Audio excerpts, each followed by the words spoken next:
Actually বিছমুৰী আৰু সৰলপাৰা যিটো road সেইটো ৰোড ৰিচেণ্টলি এইটো ৱাইডেনিং কৰা হ'ল আৰু এইটো নতুনকৈ কনষ্ট্ৰাকশ্যন কৰা হৈছে। তাৰ ফলত ইয়াত ট্ৰাফিক ডেঞ্চিটি আগতকৈ বহু পৰিমাণে বাঢ়িছে।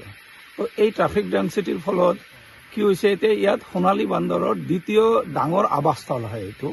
তো সেই সোণালী বান্দৰকেইটা ৰাস্তাটো যেতিয়া ক্ৰছ কৰে তেতিয়া গাড়ীৰ লগত হিট হৈ এক্সিডেণ্ট হয় আৰু আমি যোৱা 23 মে' মাহত এটা সোণালী বান্দৰ ইয়াত মৰা আমি এক্সিডেণ্ট হোৱা পালোঁ।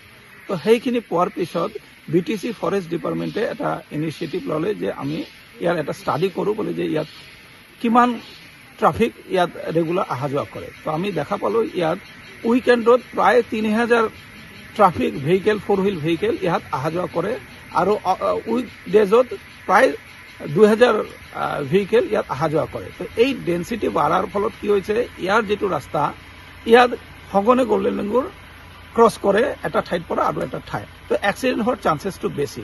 সেইকাৰণে BTC ফৰেষ্টৰ উদ্যোগত আমি ইয়াত প্ৰাইমেট ৰিচাৰ্চ চেণ্টাৰে ইয়াত দুটা ব্ৰিজ ইনষ্টল কৰাৰ কাম হাতত লৈছোঁ।